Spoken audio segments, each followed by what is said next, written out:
make Yesu buriya niwe wimanyuraga niwe aramanyagurika mbyite gutyo kandi akamanyu ukuye kuri Yesu kakugirira umumaro. Amen. Akamanyu utwaye kuri we niyo watwara kuvuga ngo yenda yarankijije ugahagarara uvuga ko yagukijije gusa, kuko ngo nubwo utazi gushyomoka ngo hamya mu bandi yuko Yesu ngo akize ibyaha cyangwa se Yesu yagukijije.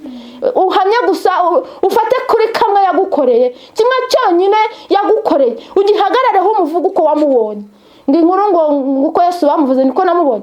Hari aho bamubwirwa, hari n'abamwibonera ubwabo, ariko uko wamubonye, uko yaguhamagaye. Niba yaraguhamagaye wambara birebere gumye ibyambara, ariko bicira imanza abambara bigufi.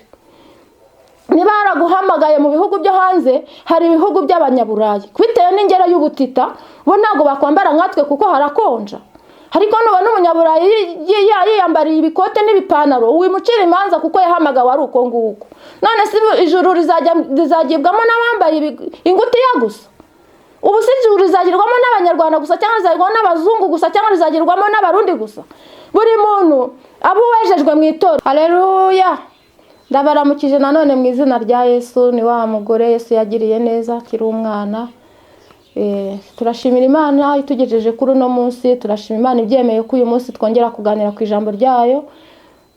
Turashimira Imana cyane, izina ry'Uwiteka rihabwa icyubahiro. Abadukurikiye Imana ibaha umugisha, abari mu Rwanda n'abari mu mahanga, abazungu n'abirabura, tubahaye ikaze kumva ijambo ry'Imana. Imana ibaha umugisha cyane.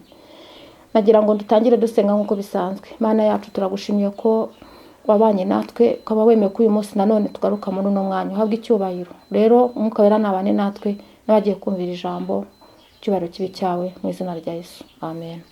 Nagira ngo rero dusangire ijambo ry'Imana, ariko n'ubundi ngiye ubavugisha nitwa Uwimana Caritas.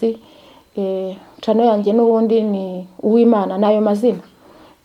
Kandi nkaba ndi umuramyi, nkaba ndi umukozi w'Imana mu ijambo ryayo. Tuje muri icyo gice kugira ngo twongere tubwire abantu uburyo bakwiriye kuzirikana guhamagarwa kwabo. Intego insanganyamatsiko y'iri jambo ni umuhamagaro.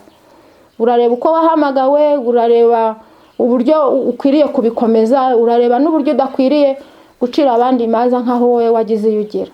Imana idufashe rero muri uno mwanya. Dusome ijambo ry'Imana dusanga mu Bakorinto ba mbere, igice ni icya mbere, umurongo ni wa 26. Haranditse ngo muzirikane guhamagarwa kwanyu bene data, yuko abo ubwenge bw'abantu bahamagawe atari benshi, n'abakomeye bahamagawe atari benshi, n'imfura zahamagawe atari nyinshi. Ahubwo Imana yatoranije abaswa bo mu isi ngo ikoze isoni abanyabwenge, kandi yatoranije ibinyantege nke byo mu isi ngo ikoze isoni ibikomeye, kandi n'ibyoroheje byo mu isi n'ibihinyurwa n'ibitariho. Imana yarabitoranije ngo ihindure ubusa ibiriho, kugira ngo hatagira umuntu wirata imbere y'Imana. Niyo ibaha kuba muri Yesu, ibaha kuba muri Yesu Kristo waduhinduriye ubwenge buva ku Mana, no gukiranuka no kwezwa no gucungurwa, kugira ngo bibe nk'uko byanditswe ngo uwirata wese yirata Uwiteka. Haleluya. Imana ishimwe cyane. Muzirikane guhamagarwa kwanyu niko ijambo ritubwiye. Tugiye gusoma n'ahandi kugira ngo dukomerezeho. Turasoma mu butumwa bwiza uko bwanditswe na Mariko, bwa Yesu Kristo uko bwanditswe na Mariko, igice ni cya 14, umurongo wa 22. Titire y'amagambo iravuga ngo Yesu atanga ifunguro ryera. Bakirya Yesu yenda umutsima, amaze kuwushimira arawumanyagura, arawuboha, arababwira ati nimwakire uyu mubiri wanjye. Imana idufashe cyane.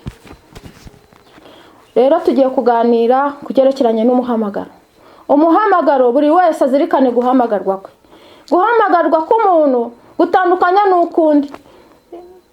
Umwuka agabira buri wese uko ashaka, kandi Imana ihamagara abantu mu buryo butandukanye. Hari abo Yesu yahamagaye ababonekeye mu nzozi, hari abo Yesu yahamagaye abahamagariye mu buhamya bw'abandi.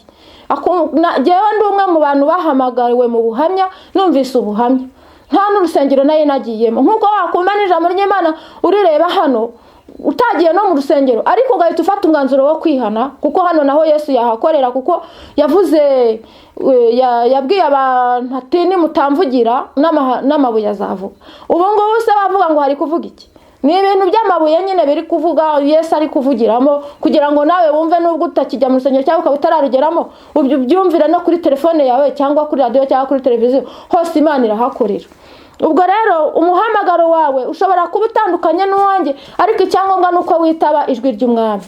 Hari abo Yesu ahamagarira mu burwayi kwa muganga bakabasengera bagakira, hari abo Yesu ahamagara babasengeye basaze bagakira, hari abo Yesu ahamagarira mu rusengero, hari ahamagarira mu biterane, hari abahamagara n'ijwi mu nzozi cyangwa mu mayerekwa.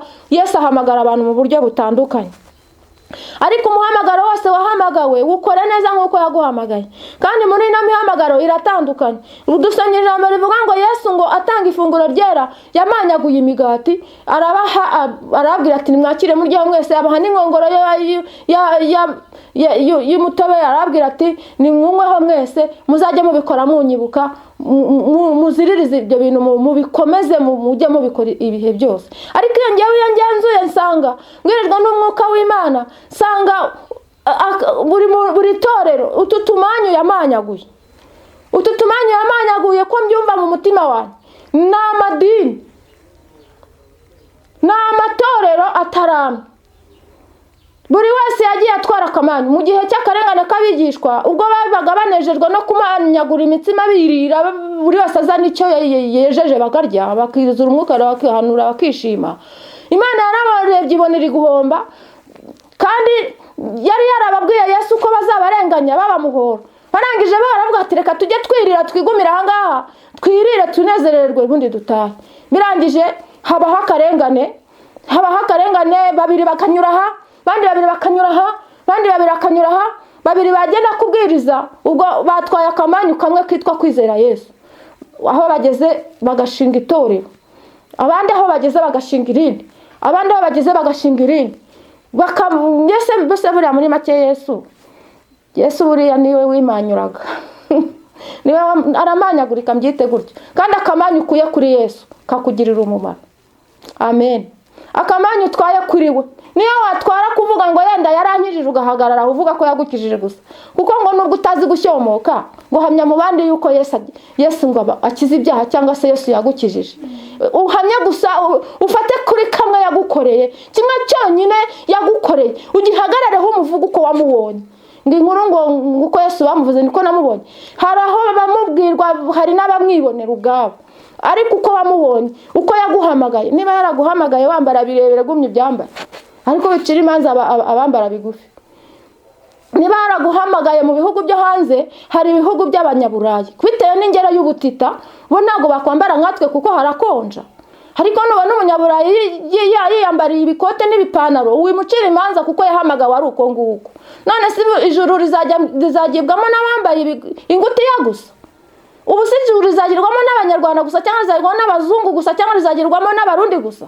Buri muntu abo wejejwe mu itorero. Hari indirimbo turirimba ivuga ngo nimuze turebe imbere, ngo buri muntu mu itorero abo wejejwe muri ryo. Kuki wumva ko itorero ry'iwanyu ari mwe mukizwa mwenyine? Kuki wumva yuko itorero ry'iwanyu mwebwe mwirwa mupfutse imitwe, mudapfukura mudasokoza, abapfukura ari bo bazarimbuka? Wabibwiwe nande? Wabitumwe nande? Muzirikane guhamagarwa kwanyu bene data. Uko Imana yaguhamagaye bari ibyo ukurikiza. Umwuka wera, Pawulo yandikiye Abaroma arababwira ngo abayoborwa n'umwuka w'Imana nibo bana b'Imana. Niba kuyoboye ikintu wijya no kuvuga ngo kubera ko runaka atameze nk'uko umeze, wazarimbuka. Imana igitwigisha. Hari ububyutse twigeze twagera ahitwa mu Bibare, abantu bazaga baje kureba ibitangaza biri kuhakurikira. Wajya kubona ukabona abantu baje bambaye amapantaro na za meshe ku mitwe, basize n'iminwa n'inzara, bahise bahabwa umwuka wera bakihagera. Yewe amaze imyaka 5 naramubona, nariyirije narakubye amavi byarana. Tukibaze se kubera ikibara abantu Imana ibahaye umwuka wera, twajya kumva tukumva ne barahanuye yamaye, twajya kumva tukumva ahubwo Imana ibahaye amasezerano. Se ko twari tuzi ko ari twebwe dukizwa gusa, kuki bari abantu Imana babwiye ibintu byiza, kuki tabisha cyangwa ibirukana? Twajyaga tugira ubuntu bw'ubugurupe bakatubwira ukuntu abantu bameze gutyo ari abapagani ba burundu, nyamara imbuto zabo ari nziza, ariko wenda uko bahamagawe ari uko nguko, kubera ko mu mutima we harimo kumva akunze kwambara gutyo, akigira mu itorero ryambara ibyo bintu, ariko akihana ibyaha. Noneho rero twebwe twamubona tukamucira imanza. Ibi bintu nabinyuze mutagira ngo yenda njye sinabiciyemo. Umwana wanjye bijya kumva mu uyu mudayimoni wo guca imanza yapfuye mu gihe muri 2008 bishyira 2009. Nanjye najyaga nca imanza gutyo, nanjye nkumva ariko umwuka wera yaranyigishije aranyemeza. Njya kubona ngo umuntu aje kunsura yambaye gutyo, ahubwo nkabona Imana imuhaye umugisha, nkabona imuvugishije neza. Ayoberwa kumva Imana tuyivuga natwe ubwacu tuyikabakaba tutarayimenya neza bihagije. Uko tumeze bitandukanye nuko Imana itekereza. Ibyo gucirana imanza tubireke, kuko ijuru n'Imana izaritanga. Ahubwo wowe zirikana guhamagarwa kwawe. Niyo warahamagawe umeze utyo, komeza utyo, umwuka wera nabikubuza uzabireke.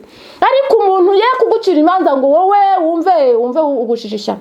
Ugasanga umuntu ageze mu bandi yenda yambaye bitandukanye n'iby'abandi, ariko bagahita bibuzura kamere nk'aho ari Imana ibibabwiye kandi atariyo, kubera yuko atameze ngo bakamucira imanza bakaba banamusora akamuta hanze, kandi nta cyaha yigeze akora, kandi yaraje bahungiyeho ngo bamusengere. Ibyo bintu dukwiriye kubireka. Ubwo rero icyo gihe nari ndwaje umwana mu bitaro by'i Kanombe, uzi ukuntu Imana yabigenje. Narwariye mu bitaro by'i Kanombe ibihe bibiri bitandukanye ndwaje umwana wanjye yaje gukira akijijwe n'umuntu usengera mu itorero rya Seripare, batameze nk'uko twebwe tumeze nk'uko amabwiriza yo mu rugo rw'iwacu ameze, ariko ntabwo twabigira ihame nk'aho uko tumeze, uko twambara ari byo bizatukwinjiza mu ijuru. Imana ifite ukuntu ihora itwihanisha guca imanza bitewe na kamere zacu z'uko batubwirije, ariko Imana Yesu yaravuze ngo bizatungura abantu babonye ngo indaya n'abasinzi ngo babatanze kujya mu bwami bwo mu ijuru, batarabonye n'umwanya wo kwicara hasi ngo basenge, bitewe n'uko abantu bafata Imana nk'aho ari bayikoresha nk'aho yabakoresheje. Icyo gihe umwana wanjye yarapfuye arazuka, azurwa n'abantu Imana intumye yo ku bitaro, bafite amaherena, bafite imisatsi. Imana ikiza uwo mwana ihita inamishurira ibyo yararwaye ko ari imizimu bamuterereje abaterekera. Imana ikiza umwana wanjye gutyo. Kumva icyo gihe sinangiye gucira imanza abantu, ahubwo w'Imana intumye ndagenda nkamubwira ibye nkamusengera. Umwuka wera icyo amaze nuko we akwihanisha aho umuntu atakwihanisha, akakwibwiririza ubwe, ariko tureke gucana imanza. Niba mwera twakamanye ko mu Gatolika undi agatwara uko mu badepera agashinga itorero, undi agatwara uko mu baporosa agashinga itorero, undi agatwara kuri sipera agashinga itorero, umwe agatwara mu Banazareti no mu amadini magana ibihumbi ntarondora nonaho. Ako kamanye yatwa yaragiye, abantu benshi babiryaho bumva baranezerewe bati ni Yesu waduhaye agakiza, ariko wowe ukumva nyine abiwanyu nibo bakizwa gusa. Tureke ibyo bintu. Nagira ngo rero tuzirikane guhamagarwa kwaje. Abo ubwenge n'abifura bahamagawe si benshi, mu bantu beza bareba basobanutse bize ntabwo ari benshi. Nanjye ubwanjye nzi neza ko ngiye mu bamisi batorwa bafite ubwiza wenda nabona biri kuko ndi umuntu, ariko ntabwo bantora ngo ndabaye wa mbere ngo ndi mwiza cyane birenzereye. Yesu yantoranije gutyo mu bantu boroheje bo hasi ku cyavu, mu banyantege nke batize, mu baswa nk'uko tubisomye. Ariko Yesu yampaye umwuka wera ngo mbwirize abakomeye bumve ko Yesu natwe yatugezemo. Mu bakomeye n'abifura bahamagawe ntabwo ari benshi, ahubwo wowe zirikana guhamagarwa kwawe, ukora umurimo w'Imana uko yaguhamagaye, wakira Yesu nk'umwami n'umukiza. Umwuka wera numwakira azakwibwiririza ubwe, icyo azakubuza uzakireke. Nakubwira ngo tega uzatega mpaka, nakubwira ngo sokoza uzasokoza, nakubwira ngo ambara ibirebire uzabyambara, kandi niwumva wambaye ibigera mu mavi cyangwa wambaye igikote kirekire cyangwa kigufiya, umwuka ntabikubuza. Umwana w'umuntu nazaguca intege, uko wahamagawe uzakomeza uko, ijuru ni iry'Imana izari uwishaka. Reka dusenge Imana. Mana yacu turagushimiye cyane ko ijambo ryawe ari ryiza riduhumuriza kandi rikadukomeza.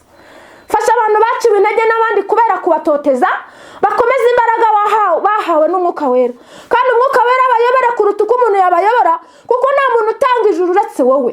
Komeza intama zawe kandi ukomeze mu banyabwenge bahamagawe bakomereza agakiza, no mu baswa nkatwe twese watoranije dukomeze agakiza, dukomeze urugendo. Ukomeze uvomerera ijambo ryawe mu mitima y'abaryumvise, kandi buri wese umuhe imbaraga zo gukomeza urugendo, kandi uzaduherezo ryiza Mana, tuzabona ubwiza bwawe. Icyubahiro kibi cyawe mu izina rya Yesu, amen.